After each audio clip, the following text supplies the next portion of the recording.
Well, howdy there, Internet people. It's Beau again. So today, we're going to talk about 2 red flag economic questions.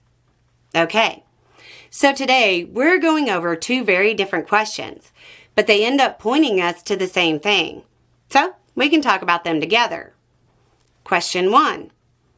It's typical that now that the stock market is doing well, liberals and CNN are telling us that a high stock market is a red flag for the economy.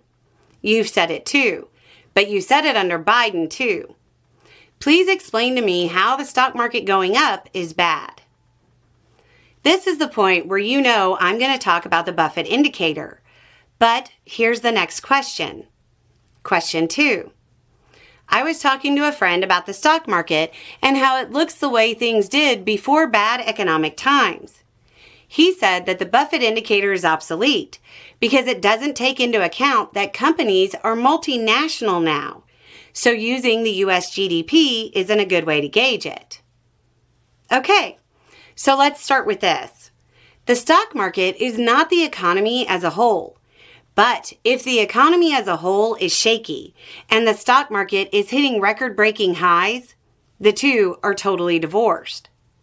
I don't believe the Buffett indicator is obsolete.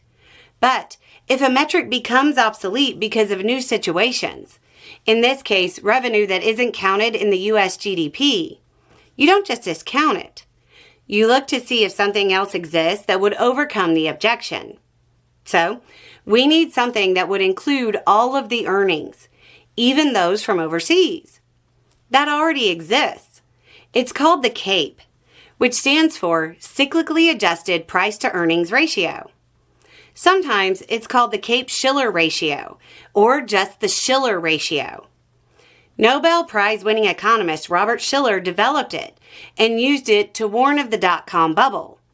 Then, a few years later, came his warning about the housing market in 2006. He again was proven right. It's a little more complicated than the Buffett indicator, but not much. It compares the 10-year average of inflation-adjusted earnings to the share price. The higher the number you get, the more overvalued the market is.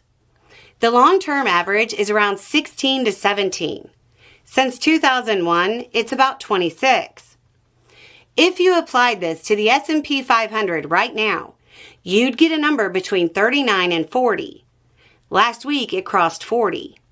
Has it ever been that high before? Yes, it's gotten all the way to 44 in the past, right before the dot-com crash. The record high before the dot-com crash was 31.48, way back in July of 1929, right before the stock market crash. Runaway valuations of stocks are based on speculation, not economic fundamentals. The fundamentals always catch up eventually.